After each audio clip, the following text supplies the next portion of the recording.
Hi and welcome to Live at Heart 2020. This year when we don't meet in person, we meet this way instead through Zoom or other devices. We have a seminar today about live music during this pandemic. And we have two guests, it's, Hilda Sandgren and Maria Alexander. They will introduce themselves soon. I just wanted to say that you can stay on this channel and we have more seminars during the day and then music tonight. I hope you stay tuned.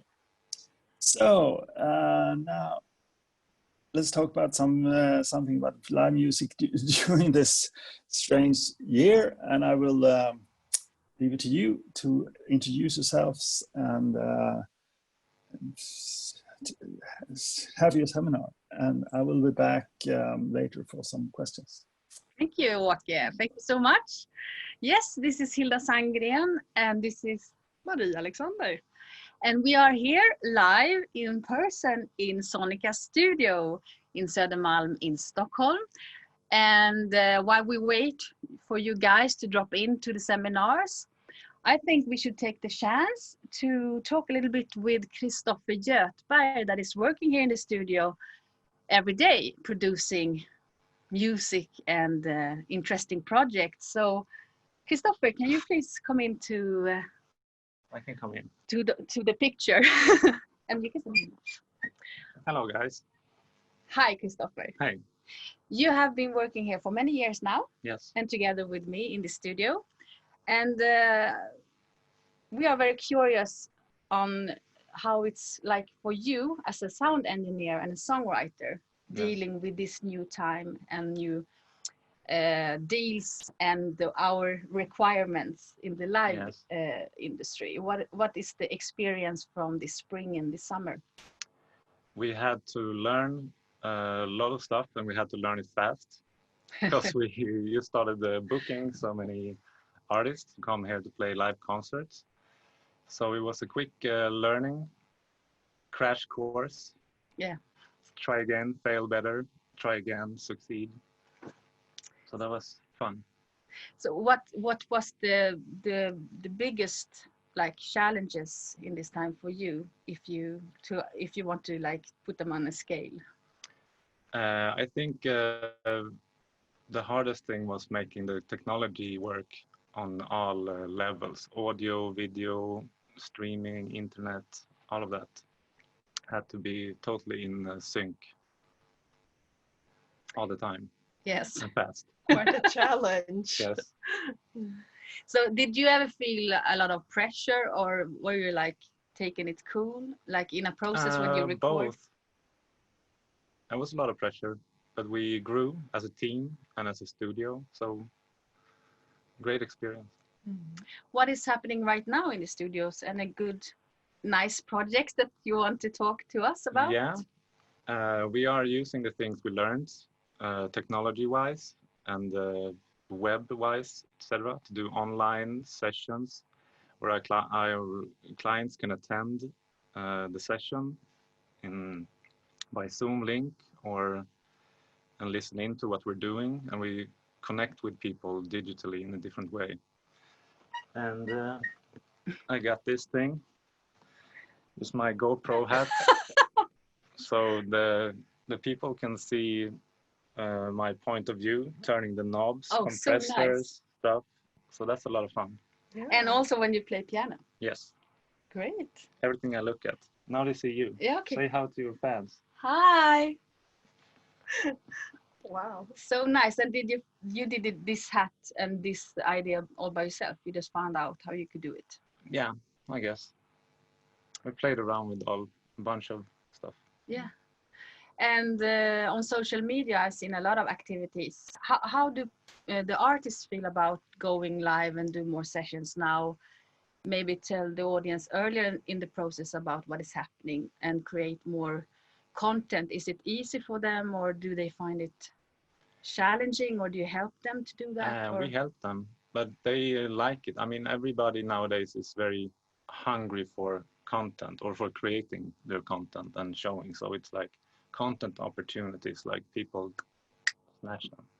Okay. They need content. They need it, yeah. Yeah. Yeah, we need it because we want to get more info and consume more things. And we want to stay curious, of course. And we hope that the fans and the artists also are more fans to other artists, so that we help and support the community as good as we can. So and initiative like that is also, I must say, because I'm wearing this t-shirt, is Support Your Artist 2020 that we work together with. Okay, so Nice. thank you. Thank you. Anything else that you would like to say to the world, because this is globally distributed? See you here, guys. Thank you, Christopher. Thank you. Thank you. Okay, so I hope now that you find your seat and will enjoy the ride with us.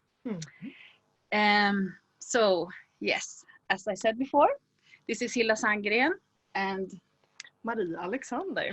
and I work for MTA Production. And you, Marie, you will tell your story a little bit later. Exactly. Yes. So I'm the founder of MTA Production.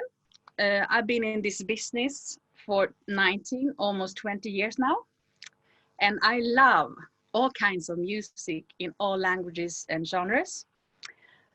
And I love playlists on Spotify, on CD and on cassette. And guess what?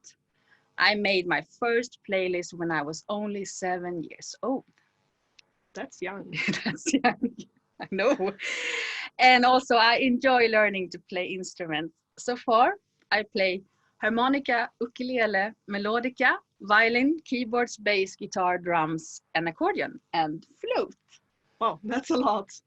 Well, hi, my name is Marie. I'm a graphical artist and a bit of a computer nerd. I have absolutely no musical talents whatsoever, no instruments on my CV. But my favorite band to see live is Sabaton.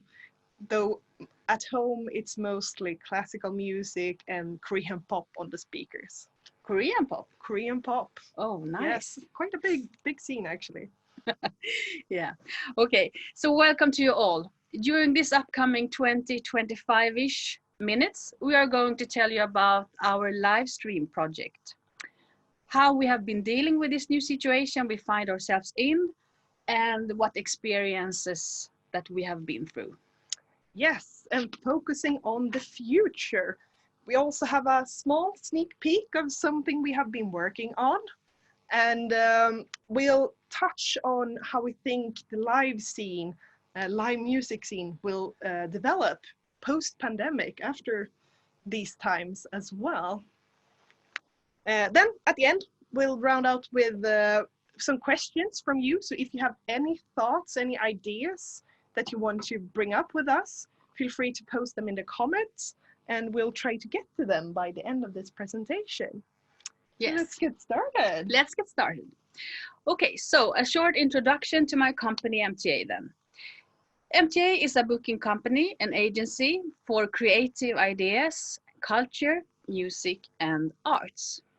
For nearly 20 years, we have been booking, promoting concerts, staged theater shows, worked with magical productions, worked with events, produced several festivals, etc., etc. Me, I started out as an actress who produced my own theater plays. One thing led to another and I started to record my own music. I built a studio together with friends and recorded a lot of artists as well, not only my own music. And suddenly I found myself in the music business. I made this company into, I made this journey into a company and you can still see the journey in the name. Music, theater, art, MTA Production. The studio itself later became Sonica Studio and that's where we are now. And we are live streaming right now. This studio plays a very, very important part in this history. Today, we at MTA work with tours all over the world. We have gotten recognition and several awards. It's important to us to actively strive to represent a diverse and gender equal roster. Look at that picture. Since way back, I've had a goal to reach 20 million Swedish crown in revenue in a year. And by January this year, I realized we did it in 2019. It was just a fantastic feeling. And we were celebrating at the conference Sweden Live in January. And the whole team sits here in the bar, drinking, waiting to go to a big party. It was Julia, Lars, Hilda, Johan, and Malin. And this night, we were also going to New Orleans to make another conference, me and Malin. So we just partied all night, and then we took the taxi to Arlanda to reach the other conference in New Orleans called Folk Alliance. That is a very big conference for North America. And this year, that conference would be in NOLA, New Orleans. And that's the party city of US and the world. The party city, I must say, because this is where Mardi Gras is happening every year and where the live music is in every street corner. Me and Malin got together with Tom Goren and Christopher Göthberg, that person you just met here. They are the producers and songwriters from Sonica Studio.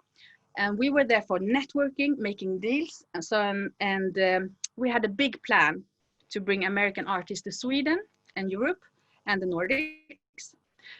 And we were so excited because we on MTA, we also were on our way to finalize bookings for our hipsterish folk band, Kolonien in the US, and as well for Sami artist Sara Ainak.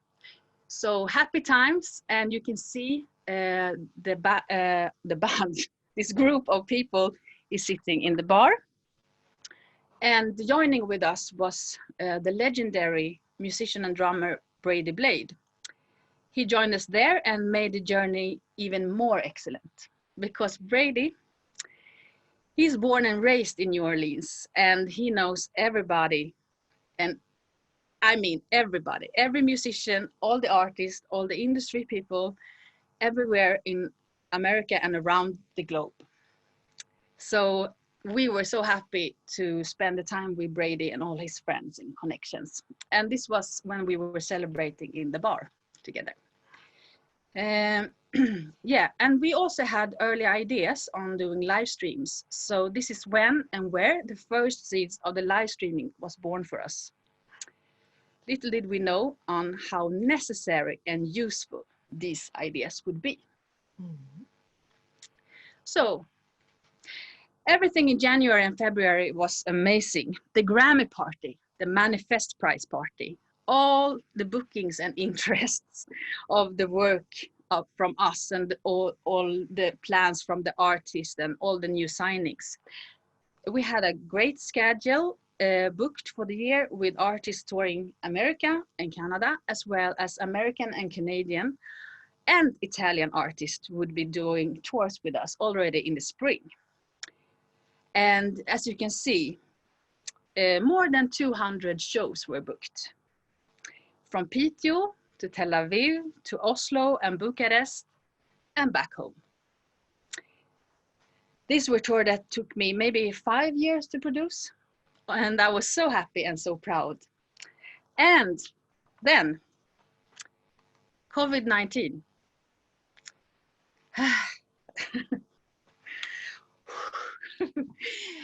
Okay, so here in Sweden, we were slammed with restrictions of no more than 50 tickets per event.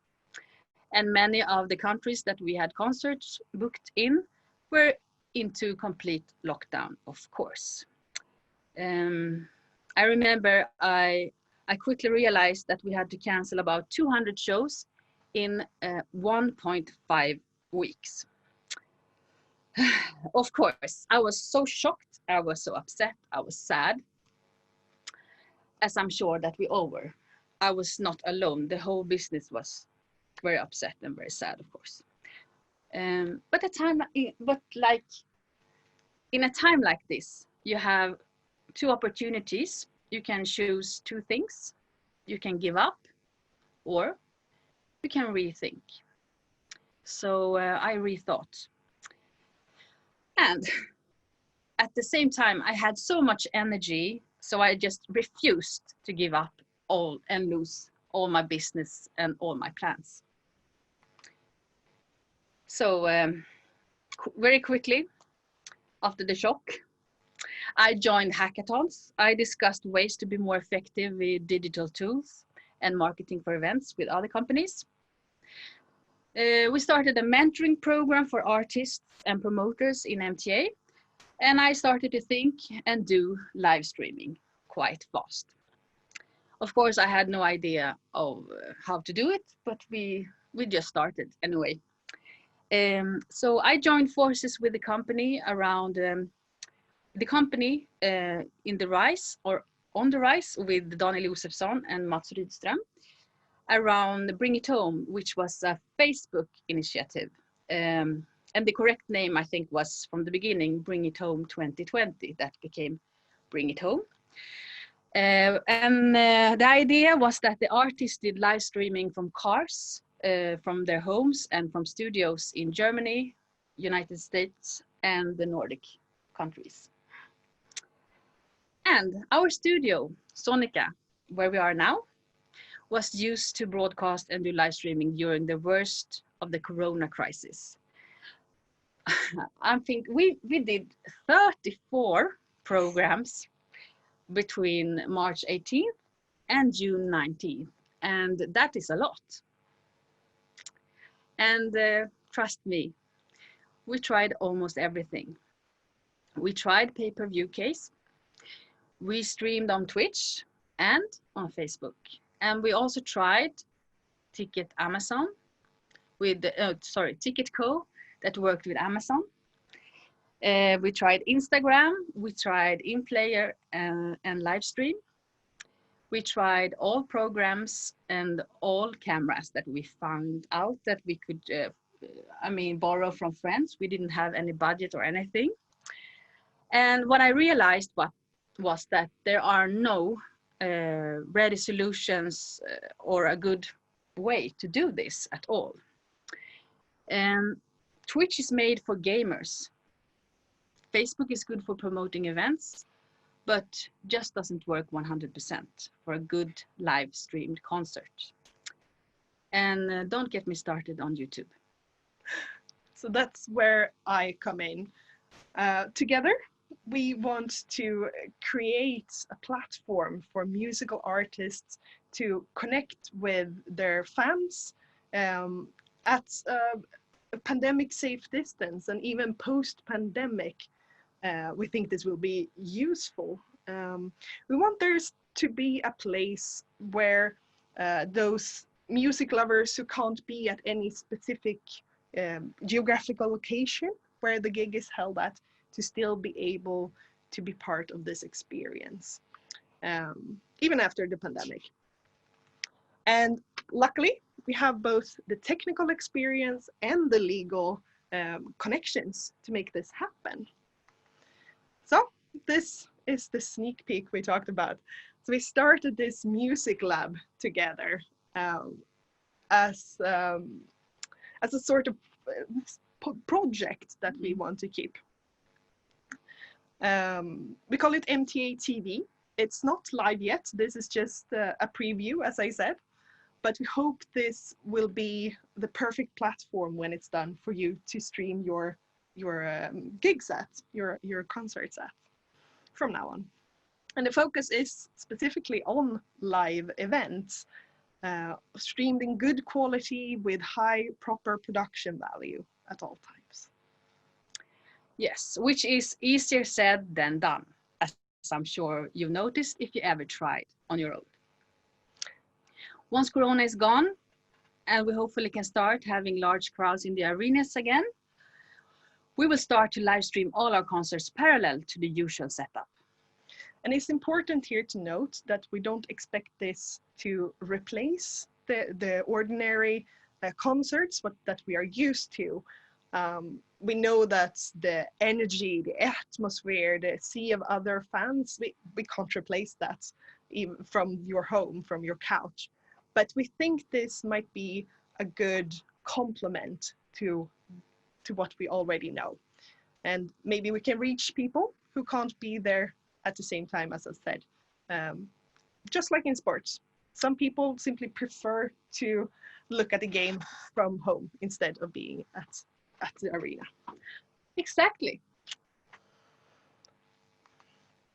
The digital media, though, brings with its own challenges. It's not the same as we're used to. As you might know, on the internet, no one wants to pay for anything. We want everything to be for free. Yes, but we, the agents, the management, and our artists, we can't live off air and good publicity either. So it's important that the community comes together to support the music industry. And it's important that the artists are open to new ways to perform in these times. If there is to be a live music scene after the pandemic, we need to adapt to this new digital world. Pay-per-view, digital tickets is of course the ideal way to translate the ticket sales that we are used to into this new business model, of course. But to get the audience used to do this and this new way of consuming music and live experiences, we think that we will have to start out to make them adapt. We think that we have to start out on a donation-based system. Exactly. We have tried it on our earlier streams, and it's a big success so far. Yeah, so that's what we'll start with and see how it goes. What I've learned from doing the live stream so far is that it takes more than just booking a good musician and artist to make a good live stream performance. From the artist, it takes a good camera presence, a relaxed, genuine attitude, and a willingness to talk to the camera, to reach through the lens and to connect with the viewer. And of course, a serious camera check as well as the usual sound check before the event starts. And from the tech team, you need a solid, experienced team to work with, which is fairly rare, admittedly. But as we heard here before we started, people are learning now with the times. And they need to set up a good camera script beforehand. This is quite important, we've learned. During these first live streams we tried, there have been a lot of technical issues, especially once you start adding and upgrading the technology, adding more cameras, more features, and better sound. For us, the production agencies, we need to keep the marketing in mind. It's very important. How do we get the people to find the stream and not forget to tune in to the stream when it starts? Now is when we set the foundation for this new live media. There's been a lot of bad quality streaming, which makes it hard to stand out as a good option to all that is out there. Also, Netflix, YouTube, audiobooks, and everything else that occupies people's time. Good streaming requires higher production value, of course. We have also found it hard to navigate copyrights and distribution laws connected to digital content. There is not a handbook or a guide on how to produce streams the right way. So I have been listening to the industry here in Sweden the past half year and during these last few weeks, and there's been a lot of talk about on how to survive, where to get the revenue, how unfair the distribution of funds have been, and the lack of transparency. Many agencies want to upgrade and adapt to the times we are in, but don't know what to do. And we don't know the answers either. These are questions we as an industry will have to work out on over the upcoming months and this year. Me and my team are doing what we can, finding what we think is the way forward. But we would love to talk to you all if you have any ideas on this. On the positive side, though, we see the love growing.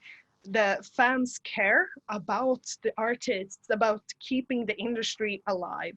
They share links on the net, they socialize in chats and forums all around these online concerts. And they want to engage.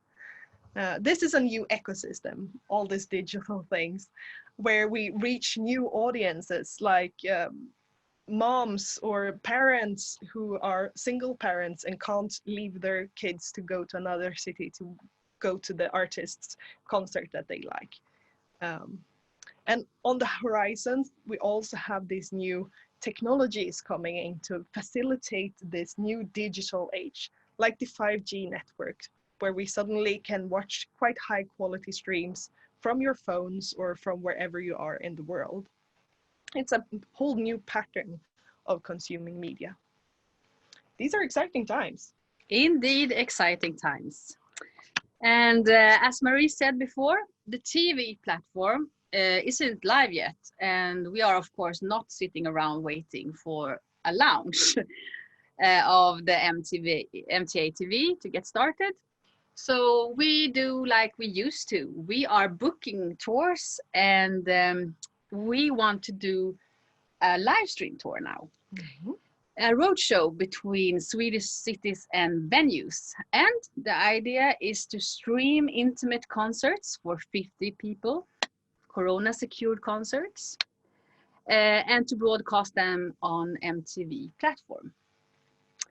MTA TV, not MTV. MTA platform. MTA TV platform. Once it's done. Once it's done, yeah. And we want to finance this, the basic production cost, I mean, from municipality funds and the local business community. And have the donations from fans as a bonus at this early stage. So we are coming to an end of this presentation, the timeline sort of this year of the plague, from dreams reached and a future bright in the early January, February, to a pandemic and rethinking everything you thought you were used to and how things worked. We've gone into sort of the age of digitalization and hopefully a future that might not be so bad after all, hopefully. So if you want to come in contact with Hilda or me after this, feel free to send us an email. You have the info here at mtaprod.se.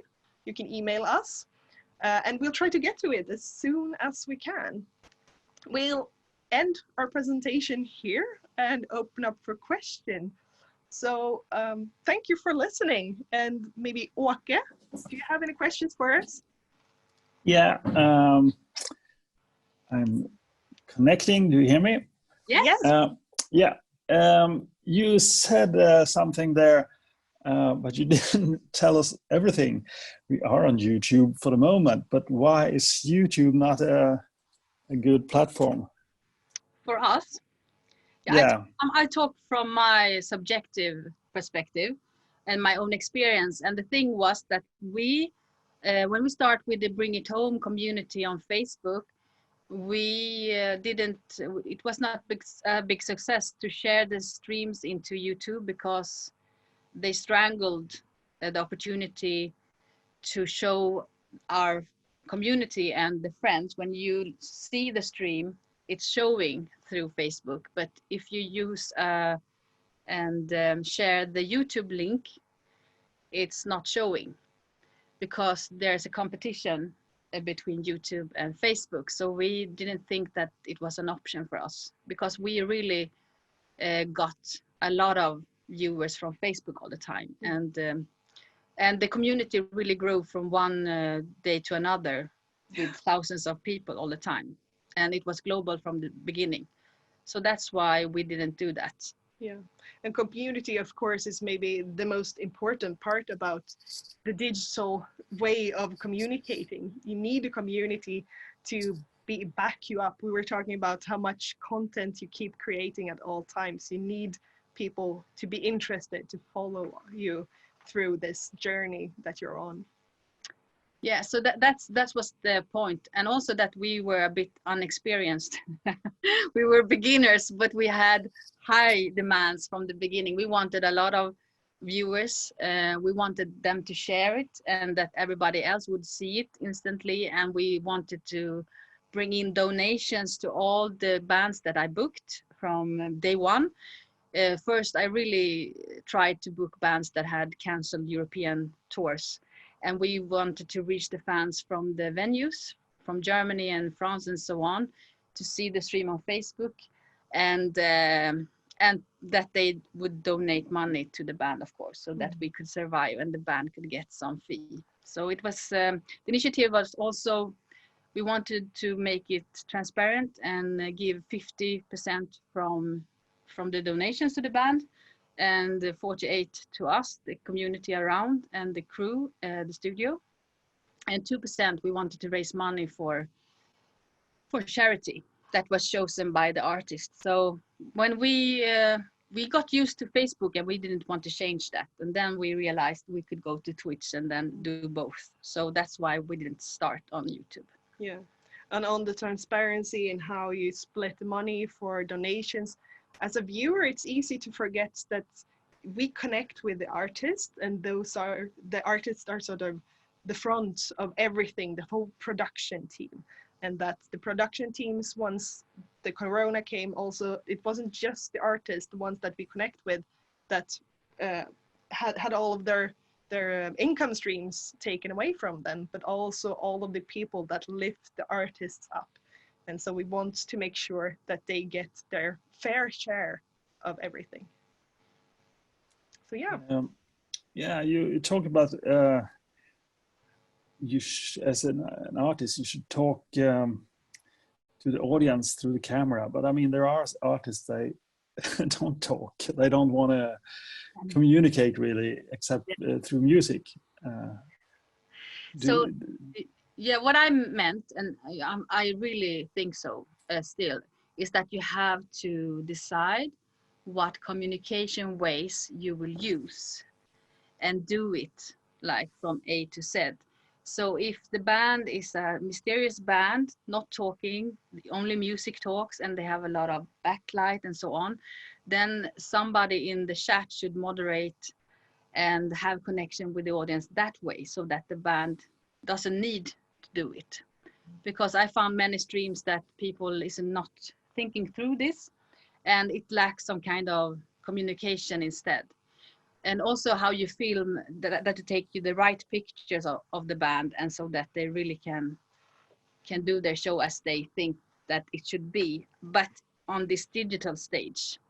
And bands that want to talk to the camera but doesn't know what camera is filming and so on, then you just look very confused as an artist, and you're not connected, and it's not, you don't get the feeling that you really get in contact with the artist. So I think if it depends on the music genre and what kind of storytelling it's behind it, and then you have to make everything around the event so that the audience feel that this is the best alternative to see the band in this new digital content and stage. So that is what I'm meaning by saying like that. So you have to decide. So packaging and knowing beforehand how you want to deal with this aspect of the digital forum, of the digital way of communicating. Yeah, so maybe everything should say on the graphics before and after on the streaming, or maybe somebody moderates in the chat and people can talk to each other about the songs, but you know that the artist will never say hi in the camera or so on. I got a question here. On the stream, are the donations enough for the professional that participates in the show? Can they live from this? There are some good examples, not from this studio so much. Some of our streaming events really raised a lot of money and it was okay. But I know that KB, Kulturbolaget in Malmö, was very successful in raising money to pay good fee for their projects, which was Wilmer X band, The Sounds, and Backyard Babies. And I think it's all about the marketing and how you think about that strategy to reach the fans and to reach all people that are interested in saving the world in the pandemic, the music world in the pandemic. So no, of course it's not enough. And a few weeks into the pandemic, everybody was streaming from everywhere and it was a lot of competition. So quality. And the quality was not very good everywhere, of course, because this is new. So I think you have to make a good strategy for marketing to raise good donations. And it reminds us a little bit of crowdfunding, actually. So no, it's not enough, but I think now with the capacity that is okay to do concerts with, it's 50 people. If the venue can sell tickets and if we can help the municipality initiative and maybe some business networks around, say, Borlänge, to help a stage survive, maybe they can put in some budget to pay the costs for the crew and the artist, and then we can use donations to strengthen the whole cash flow idea of, I mean, you have to get paid, nobody can work for free, it's not fair. Yeah. So hopefully in future, of course, we want this to become so big, so much of a thing that you're used to supporting, you're used to buying tickets. Why wouldn't you want to support your artist if you get the content for free as well? But at an early stage of any sort of revolution of technology, of a new way of dealing with things, it takes time. So yeah, we'll have to have some economic support before we get to the stage later on, hopefully, where we don't need anything else than donations to support this. Okay. Thank you. Very interesting to hear what you were saying, and I mean, everyone out there, you got the email. You can ask them questions afterwards. And thank you for being a part of Live Talk. And hope to see you Hope for to see real you in real life. soon. Yeah. Yeah, we Next hope year, so too. yeah. Yeah, maybe next year we will come to Örebro. Of course you will. Yeah. Thank you. And everyone out there, stay tuned. More seminars are coming. Thank you. Bye. Thank you.